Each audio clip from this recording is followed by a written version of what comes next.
Welcome to Lesson 20 of Clairvoyance and Occult Powers, Psychic and Magnetic Healing. Have you ever wondered how the mind can heal the body? In this lesson, we'll uncover the ancient secrets of psychic healing and how they have been applied throughout history. Whether you're familiar with modern healing techniques or you're new to the subject, this lesson will help you understand the deeper principles behind the healing power of the mind and body. Stay until the end for practical tips on how to harness these methods for your own well-being.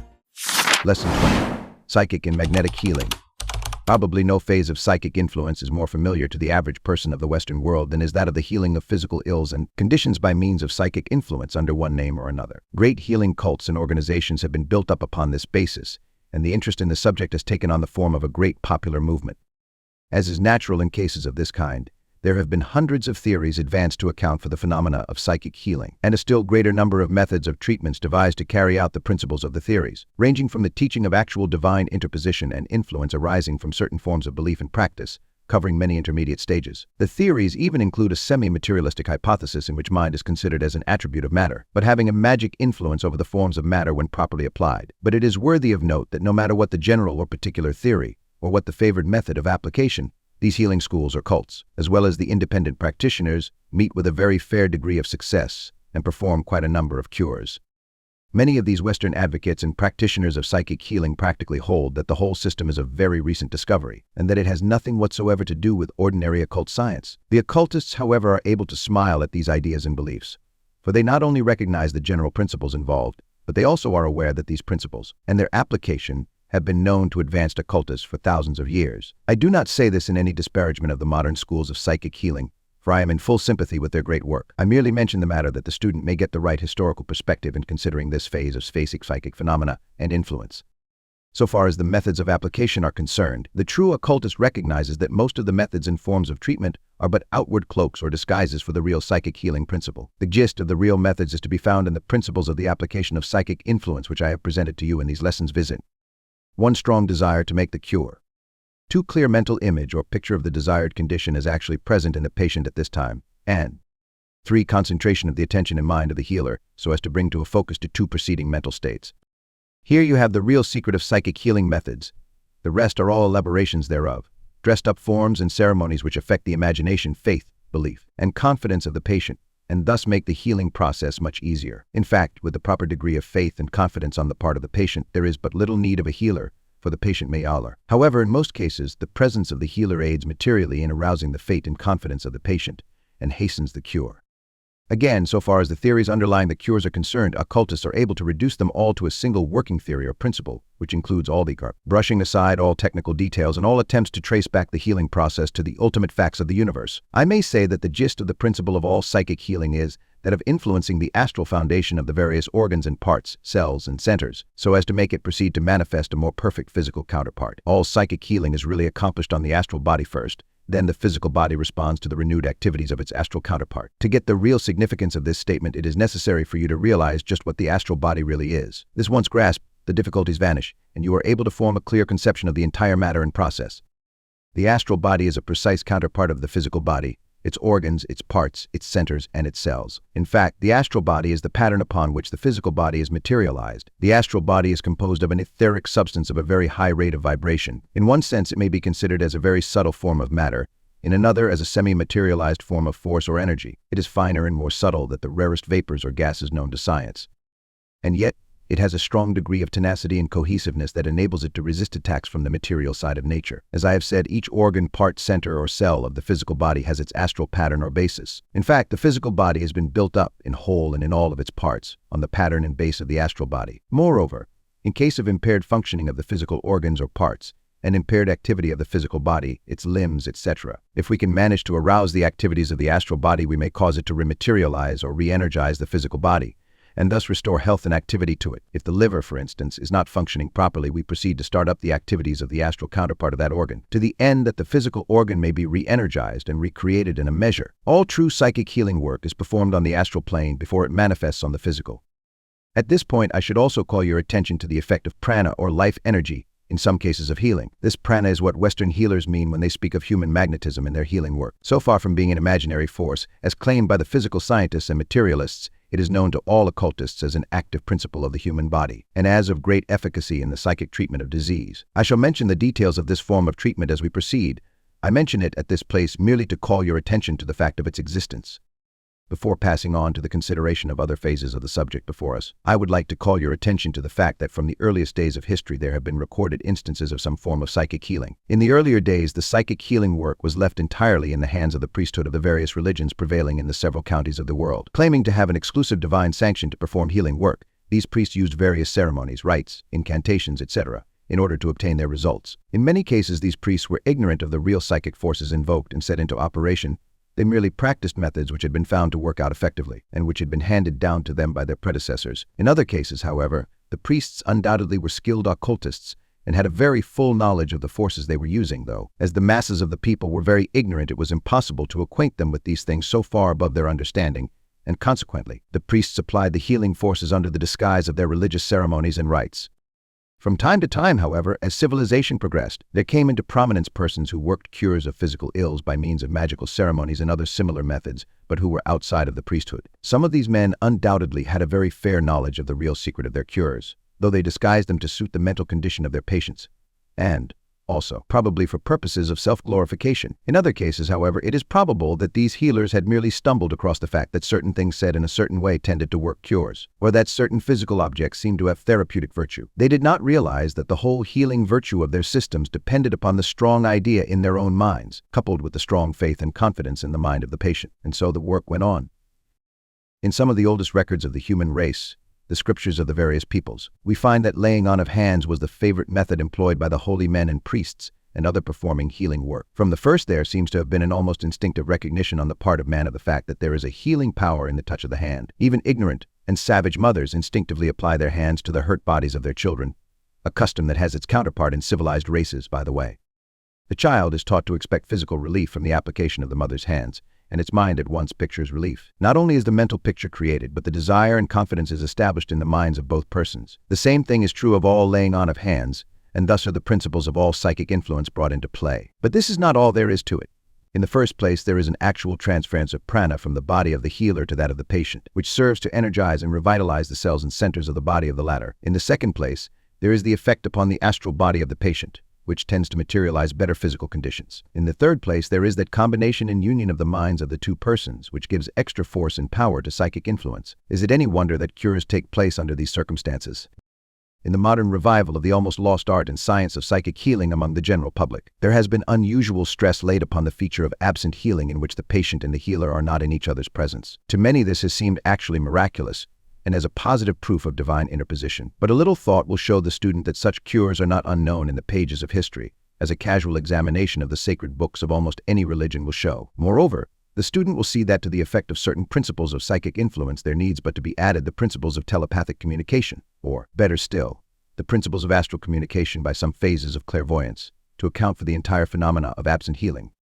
Space is no barrier on the astral plane, as you have seen in the preceding chapters of this book. Once the in-rapport condition is established between healer and patient, and the rest is simple, the astral body is induced to energize more actively, and as a result the physical manifestation is improved and normal functioning restored. Of course, all this is wonderful enough, all psychic phenomena is, for that matter, but we see that we do not have to go outside of established occult laws, so principles and facts in order to account for some of these modern miracles which have puzzled and perplexed so many good persons who have not known of the occult teachings, and who fear that the world is being turned upside down, and nature's laws overturned by these newfangled ideas and methods.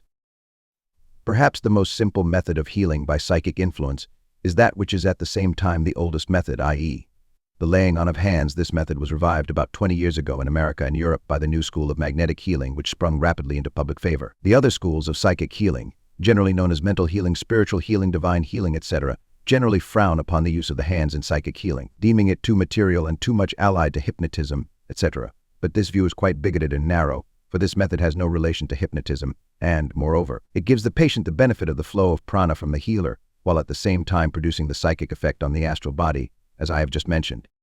I take the liberty of quoting here something on this subject from my little book entitled The Human Era in the chapter of that book devoted to the consideration of the subject of auric magnetism. I said, in cases of magnetic healing, etc. The healer, by an effort of his will, sometimes unconsciously applied, projects a supply of his pranic aura vibrations into the body of his patient by way of the nervous system of the patient, and also by means of what may be called the induction of the aura itself.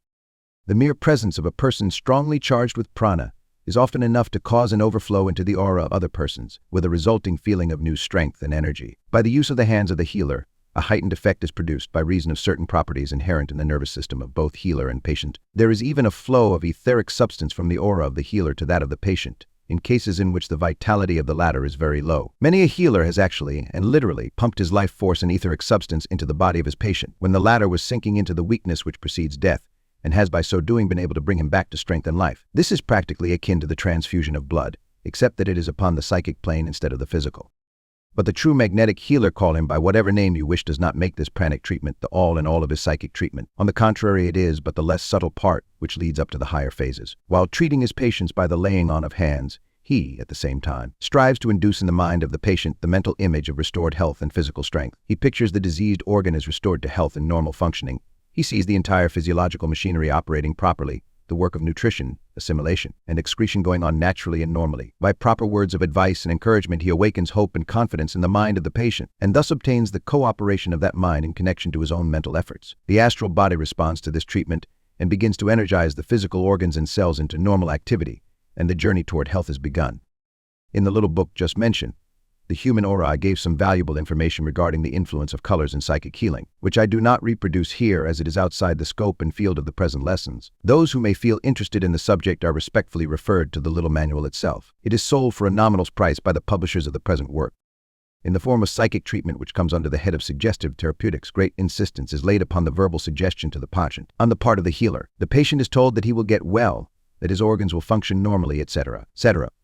But the student of the present lessons will readily see that the only virtue in the spoken words consists in their power to evoke and induce the mental image of the desired condition in the mind of the patient. The mental picture thus evoked produces a corresponding effect in the astral body of the patient and sets into operation the materialization of desired results. In addition, the words produce a strong mental picture in the mind of the healer himself, and thus give form and strength to his psychic vibrations which are being poured out toward the patient. This is really the secret of suggestive treatment.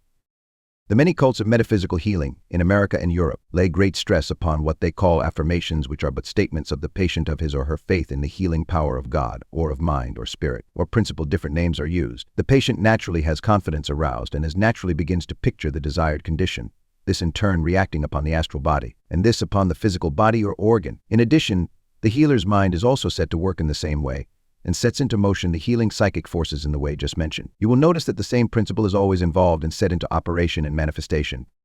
There is no particular virtue in the form of affirmation used by the healer or patient, except the important virtue of being able to arouse strong mental pictures of restored health, proper functioning, etc. There is, of course, this also. Certain forms of affirmations or mental statements are better suited than others to the particular wants of certain persons. For instance, a very religious person will be aroused better by affirmations and statements filled with religious sentiments and ideas, while a person of a purely scientific turn of mind will receive more benefit from affirmations in which the precise physiological functions are specifically mentioned, while the person who is fond of mystery and strange ceremonies will be better served in the affirmations or statements taken in the form of some magical incantation, etc. The difference, however, lies in the mind of the patient, rather than in the words themselves. Words are merely invokers of ideas, symbols of ideas. In themselves, words are nothing, ideas are everything. If you wish to treat yourself psychically for some physical disorder, or if you wish to do good to others in the same way, you have but to put into operation the general principles of psychic influence herein described. That is to say, you must first be filled with the strong desire and wish to make the cure. Then you must make a strong mental image of the desired result as actually present. Do not think of it as going to be, instead say and think that it is now. Then concentrate the attention firmly and positively upon the idea. You may aid yourself and others by affirmations or auto-suggestions, words creating desired ideas and mental pictures. If you wish, you may get better results in this way. In this connection, let me remind you that the healing work in many cases consists largely in placing proper mental pictures in the mind of the patient, thereby displacing improper and harmful mental pictures of disease, etc., which have been given lodgment there before. Many persons are sick because of improper and harmful mental pictures that they have allowed to be placed there by the suggestions of others. Fear and dread of disease often acts to bring about the feared condition, for reasons that you can readily see. And now, finally, for the work of absent healing by psychic influence. I can state this to you very simply. It is this. Take what I have just told you regarding personal treatments, and combine it with what I have told you in previous lessons about long-distance psychic influence. Then you will have the whole thing. Here is a sample of an effective distant treatment or absent treatment, to use the popular term. It may be varied and enlarged up to fit individual cases. Sit quietly in your own room, inducing a calm, peaceful mental attitude and state. Then, in the way already told you in this book, make a mental picture of the patient as sitting opposite to you or lying down in front of you. If you have never seen the patient, make simply a mental image of a man or a woman, as the case may be, and think of the figure as being the patient. The best practitioners of distant psychic healing produce such a strong mental image of the patient that they can often actually feel his or her presence. This, of course, is the result of a simple form of clairvoyance. Then make a strong mental picture of the condition that you wish to induce in the patient, the healthy physical condition of the organ or part or body, as the case may be. See this condition as existing at the present time, and not as merely to come in the future. At the same time, you will do well to mentally speak to the patient, just as you would in case he or she were sitting before you in the physical body. Tell the patient just what you would in such case. Pour in the suggestions or affirmations or whatever you may wish to call them. In some cases in which an excellent in-rapport condition is established, patients become aware of the treatment and sometimes can almost see and feel the presence of the healer. A prominent mental scientist of America instructs his pupils to consider each of the organs of the patient or of themselves as having a separate intelligence and therefore to speak up to it as if it really understood what was being said to its organ mind. I would say that such form of treatment would be calculated to bring about very good results indeed. The principle of concentration and mental picturing would be invoked very strongly in such a case, and the astral counterpart of the organ should respond to such treatment quickly and effectively. It is an occult fact that there is mind in every organ and cell of the body, and if the same is awakened in the astral counterpart, it will respond to the command, suggestion, or direction. The writer in question evidently is well acquainted with this occult law, judging from his other writings, and has simply veiled his knowledge with this easily understood method of treatment which undoubtedly will do the work, to use the American term. Finally, no matter what may be the theory or method given in connection with psychic healing of any or all kinds, you will find the same general principles underlying it that have been presented over and over again in this book. In fact, many purely material and physical remedies owe their success to the fact that they appeal to the imagination of the patient and also inspire confidence in him. Anything that will inspire confidence, faith, and hope in the mind of a patient and will bring to his mind strong mental pictures of restored health and normal functioning of his organs, that thing will make for health for him. So, there you have the whole theory in practice in a sentence. I would remind the student that these are not lessons to be read but once and then laid aside. In order to get from them all that they contain for you, you will find it necessary to read them several times, with a reasonable interval between readings for the knowledge to sink into your mind. I feel sure that you will find with each reading that there are many points that you overlooked before. The lessons cover a wide field, with many little excursions into bypaths and lanes of thought. I trust that the reading and study will make you not only a wiser person, but also a stronger and more efficient one. I thank you for your kind attention and trust that we shall meet again in the future. Finis. Thank you for watching Wisdom Rocker. This concludes a course of advanced lessons in clairvoyance and occult powers by Swami Panchadasi, 1916. I truly hope you found these teachings useful. As we explored the many facets of clairvoyance and occult powers, remember the importance of self-protection. Even if you choose not to use this knowledge for personal gain, simply understanding these concepts can serve as a powerful form of defense. If you've missed any part of the series, I encourage you to revisit previous lessons to solidify your understanding. Here's a brief recap of what we've covered. Lesson 1: The Astral Senses, an introduction to senses beyond the physical and how they can open new dimensions of experience.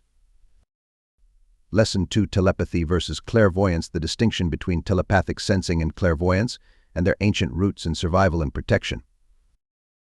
Lesson 3: Telepathy explained how thought vibrations work, the role of the pineal gland, and the transfer of emotions and thoughts at a distance. Lesson 4: Scientific telepathy, evidence from the Society for Psychical Research and their rigorous studies proving telepathy. Lesson 5: Mind reading, and beyond, a practical guide to developing mind reading abilities, both with and without physical contact. Lesson 6: Clairvoyant psychometry, using objects to tap into their psychic links to people and places. Lesson 7: Clairvoyant crystal gazing, instructions on using crystals as tools for astral vision. Lesson 8: Clairvoyant reverie, techniques for inducing a conscious state of clairvoyant vision without falling into trance. Lesson 9: Simple clairvoyance, perceiving auras, astral thought forms, and psychic vibrations. Lesson 10: Clairvoyance of distant scenes, the ability to perceive events at great distances, including well-documented historical cases. Lesson 11: Clairvoyance of the past, reading the Akashic records or astral imprints of past events. Lesson 12: Clairvoyance of the future, gaining glimpses of future events and understanding how time operates in the psychic realm. Lesson 13: Second sight and prevision, historical and scientific cases of people seeing future events with second sight. Lesson 14: Astral body traveling, the difference between clairvoyant vision and actual astral travel, and the potentials and dangers of the practice. Lesson 15: Strange Astral Phenomena, Thought Forms, Levitation, and the Powers of Hindu Psychic Magic. Lesson 16: Psychic Influence Laws and Principles, the fundamental laws behind one mind influencing another through vibratory energy. Lesson 17: Personal Psychic Influence over Others, Mastering the Power to Project Influence in Person, used by leaders throughout history. Lesson 18: Psychic Influence at a Distance, Exerting Influence over someone remotely, and how to shield yourself from similar influences. Lesson 19: Laws of Psychic Attraction, how psychic vibrations attract or repel others and things, and their role in shaping environments, business, and personal life. I hope these summaries spark your interest to dive deeper into the lessons you might have missed or want to explore again. Continue your journey with care, and remember, knowledge can be your greatest protection. Thank you again for watching, and as always, keep rocking the wisdom.